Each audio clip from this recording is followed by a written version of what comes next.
Hello everyone, this is LO. What I'm talking about today may be a little different from the explanation most people are used to. Recently, I've been reading a lot about footbinding, and I keep thinking about the kind of family life I grew up around.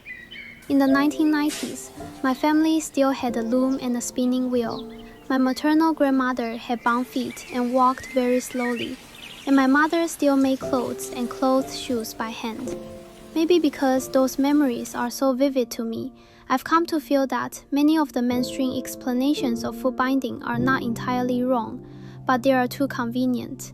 They focus on the easiest layer of the story, while leaving out a lot of the more concrete and more important realities. When most people hear about footbinding, three things come to mind right away: patriarchy, marriage, and male desire. And none of that is entirely wrong. Footbinding existed within a patriarchal order, so of course it was tied to male-dominated marriage rules. For a long time, bound feet were seen as signs of beauty, respectability, and marriageability, especially within clan-based and patrilineal family structures. But the people who actually carried it out were often not men themselves. More often, it was mothers, grandmothers, mothers-in-law, neighbors, and the marriage market as a whole. That is what makes it so insidious. Power does not always appear in the form of a man openly giving orders. Very often, it is passed along through women themselves. Britannica also notes that footbinding functioned as a shared female practice and a marker of identity among mothers, daughters, and grandmothers. So footbinding was not simply a matter of men oppressing women. It was a broader social system that turned the female body into family property and marriage capital. But there is a more concrete question here. If footbinding was mainly about marriage and beauty, then what kind of family could afford to give up so much female labor for so long? In ordinary lower-class households, that explanation is clearly not enough. This is exactly where scholars like Laurel Bosson and Melissa Brown become important. Their work argues that in many rural parts of late imperial and modern China, women with bound feet still took part in indoor handicraft labor such as spinning, weaving, and sewing. In other words, the persistence of footbinding was deeply tied to the structure of household handicraft production. A Harvard summary of this line of research even notes that some scholars see its deeper cause as economic rather than simply sexual or aesthetic. Traditional Chinese households are often described with the phrase, men farm, women weave. But while there is no shortage of research on the men farm side of that formula, the women weave side has received far less attention. Women's weaving is often treated as if it were not a major part of the economy at all, as if it were just women doing a bit of sewing at home, something incidental, not real production. That, I think, reflects a very deep habit of thought. In reality, textile production in pre-modern China was not marginal labor. It was part of the fiscal foundation of the state and of the basic functioning of society. Under the Tang Zhiyongdiao tax system, adult men were required not only to submit grain, but also textiles or hemp cloth, along with labor service. Surviving documents even show cases in which hemp cloth was used to substitute for part of the grain tax. In other words, textiles entered directly into the tax system itself. Even earlier, silk textiles were not just commodities. They also functioned as tax payments, salaries, tribute, and media of exchange. A Smithsonian overview of Silk Road history notes that in the Han period, peasants could pay taxes in silk, and officials could receive silk as part of their compensation. In other words, for a long time, textiles were not just clothing material, they were also fiscal resources and a kind of quasi-currency. At the same time, the supply of everyday clothing and bedding in pre-modern China relied heavily on household textile production. Jacob Eifers puts this very clearly. By the late imperial period, even if the phrase "men farm, women weave" was not always literally accurate, nearly all women, from commoners to elites, were still expected to engage in textile labor. That tells us that textile work was not some minor side occupation for a few people. It was a widespread, gendered form of labor. By around 1800, cotton cloth had become the most important domestic commodity in China after grain. Research on the Jiangnan region also shows that its cotton textile industry remained prosperous from roughly 1300 to 1830. The scale alone tells us something important. A huge share of the clothes ordinary people wore in daily life came out of a vast household handicraft system.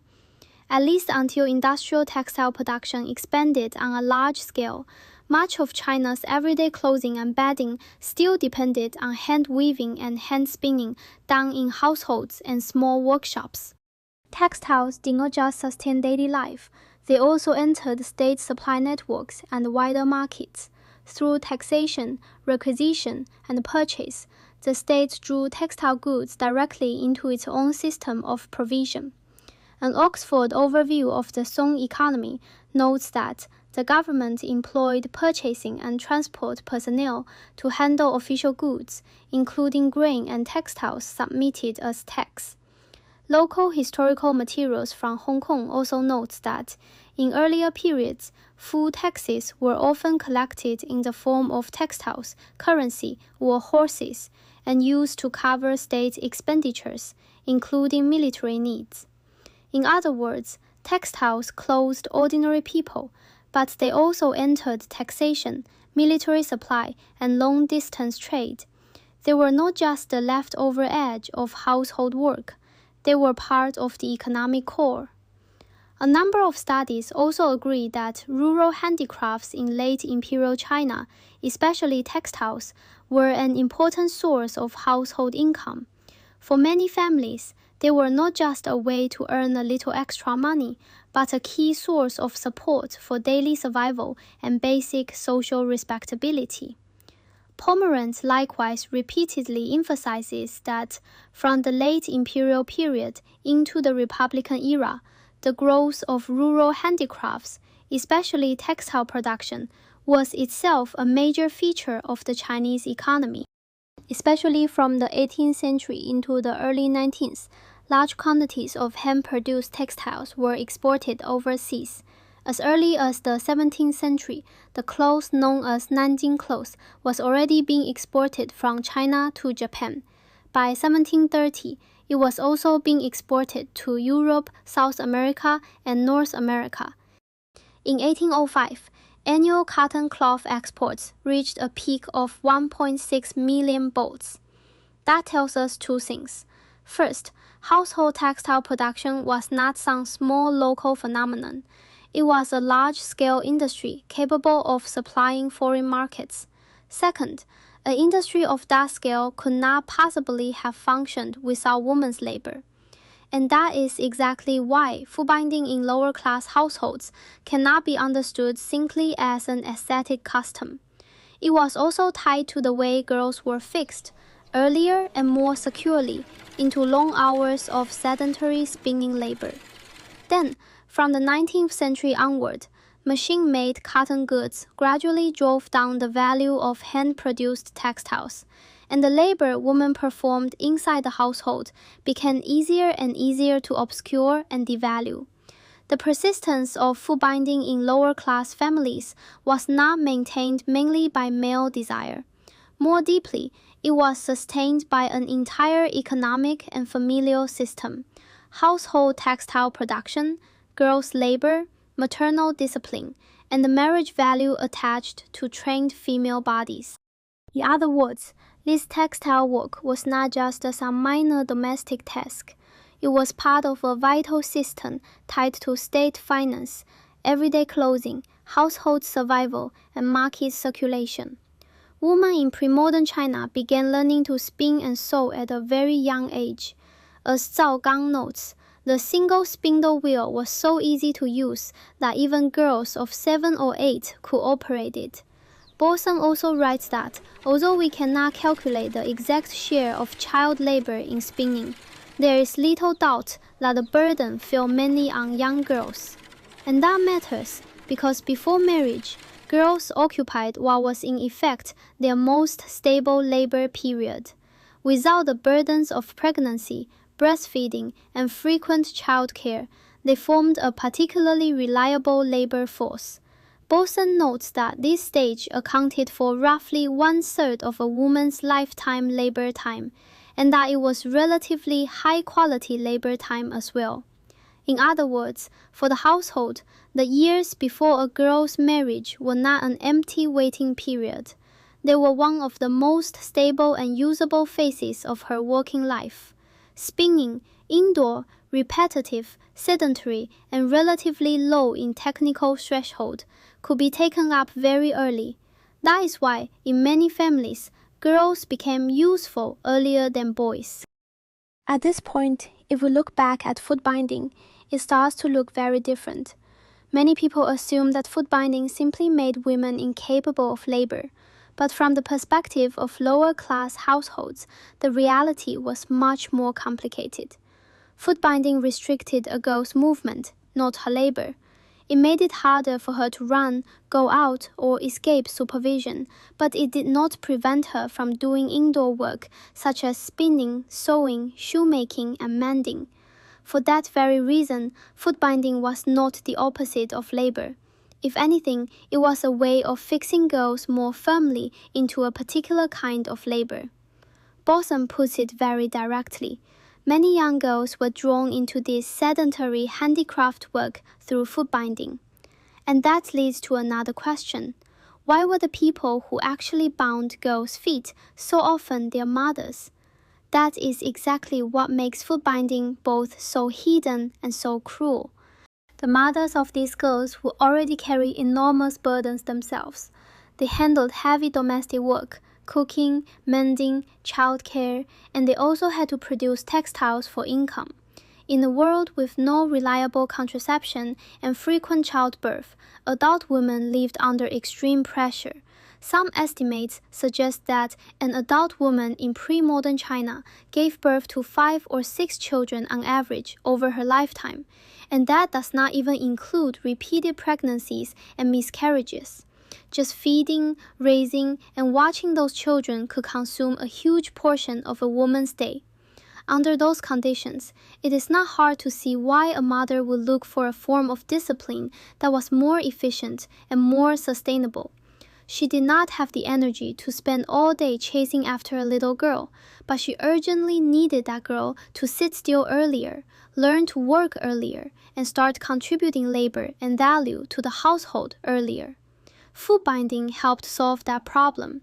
It limited a girl's movement, but it also made it easier to keep her seated and working for long hours.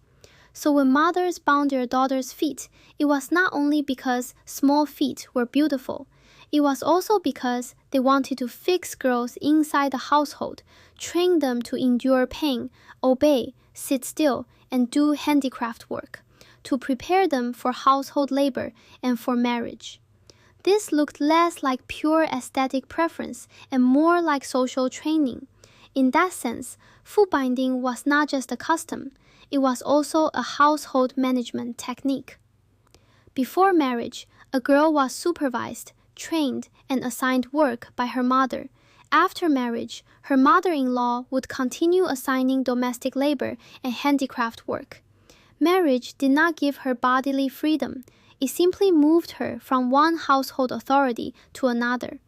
In lower-class families then, footbinding was not just bodily discipline. It was a system in which labor organization, marriage valuation, and family control were tightly bound together. Then how did a custom as long-lasting and stubborn as footbinding begin to decline? Many people credit its decline to modern intellectual change, mass education, and anti-footbinding campaigns. That explanation is not entirely wrong, but it is not fully convincing either. Footbinding likely emerged around the 10th century and lasted well into the 20th. The Qing rulers briefly tried to ban it because they saw it as a Han custom, but the ban was ineffective and was eventually abandoned, although Manchu women themselves were still forbidden to bind their feet. Then, in 1912, the Republican government issued another ban. Yet in some areas, Footbinding did not truly disappear until after 1949. That time span alone suggests that this was not a custom that could be created or destroyed by a single decree, or sustained by a single aesthetic preference. By the early 20th century, Footbinding was indeed increasingly treated by intellectuals and reformers as a national humiliation. In their eyes, it symbolized China's backwardness, damaged the nation's dignity, and even weakened its ability to compete in the modern world. Kang You-wei, for example, memorialized the Guangxu Emperor and called for a ban on Footbinding. Liang Qichao used even harsher language, describing Chinese women confined to the home as lazy as vagrants and as ignorant as savages. Their urgency is obvious, but so is their arrogance. They did not really want to understand women's labor within the household, and they certainly did not want to understand the deeper forces that sustained Footbinding.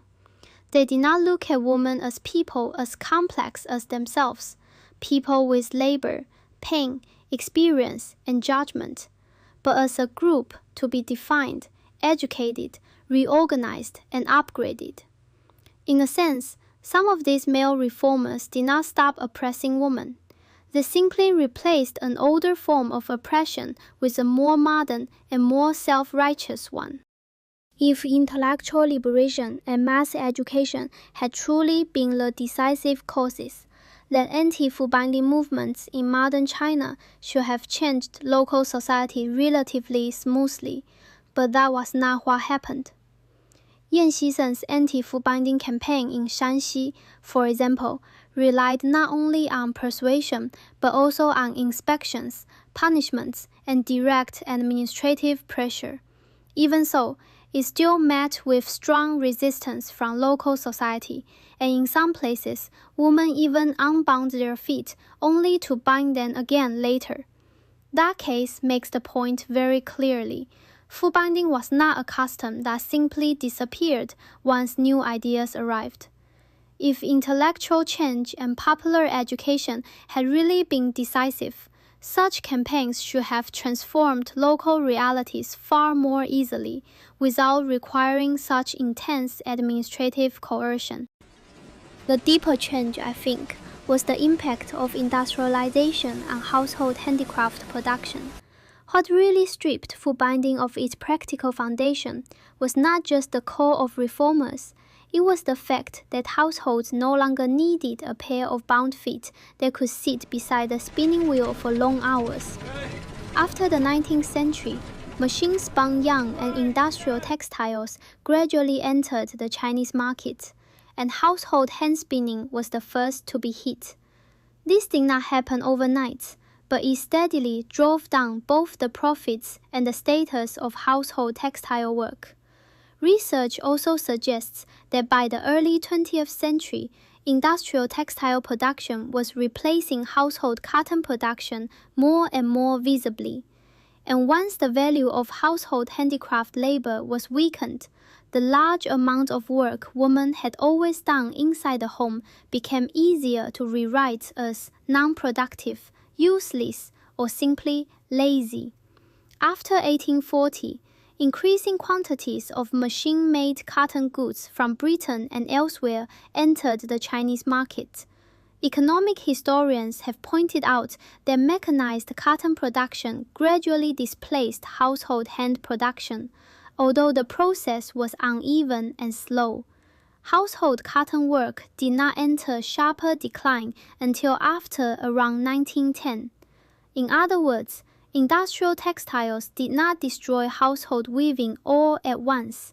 They slowly undermined the economic foundation that had made women's labor valuable within the household. And as the value of household textile work declined, labor that had long taken place inside the home became easier to rename as housework, a woman's duty, or non-productive labor. Once that happened, the woman doing that labor also became easier to describe as idle, useless, and unproductive. In bound feet, young hands, Barson's field research shows that sharp declines in footbinding rates in different regions generally came only after hand textile production had been disrupted by industrialization. Once women could no longer generate income for the household through this kind of work, and once broader social change began to demand that production move beyond the home, footbinding became a real obstacle.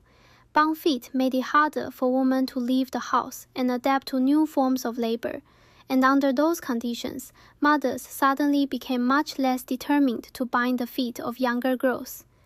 So the disappearance of footbinding was not mainly the result of government bans and not mainly the result of mass education. It happened because machine production and new transport networks undermined the economic value of the kinds of hand labor girls had once done by spinning and weaving. Barson even argues that the flood of machine-spun yarn coming from Tianjin weakened traditional forms of household work such as spinning, weaving, and shoemaking, and in doing so reduced the pressure on girls to spin for long hours, which in turn weakened the necessity of footbinding. Her conclusion is blunt. The decline of footbinding followed the loss of value in girls' handicraft labor. In other words, footbinding was not a custom sustained by aesthetic preference alone. Behind it stood a very practical household calculus. Put plainly, why would a family be willing to make a girl endure this kind of pain? Not only because small feet were considered beautiful, and not only because they improved marriage prospects, but also because, under certain economic conditions, this form of bodily discipline did not prevent indoor labor. In some cases, it actually fit that labor system.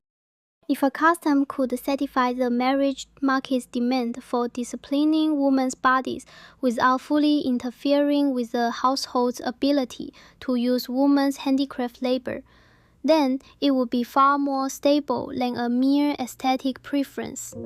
Girls could have their movements restricted and be shaped into figures of modesty and respectability, while still spinning, weaving, sewing, and producing value for the household economy. So this was never a simple choice between controlling women and using their labor. It was both at once, to control them and to use them. That is why this was not just a question of aesthetics, it was a matter of institutional design. More precisely, economic factors help explain why footbinding was so persistent, while patriarchal order helps explain why the burden was always placed on women's bodies. It endured because the rules that oppress women and the economic logic of the household fit tightly together under certain historical conditions.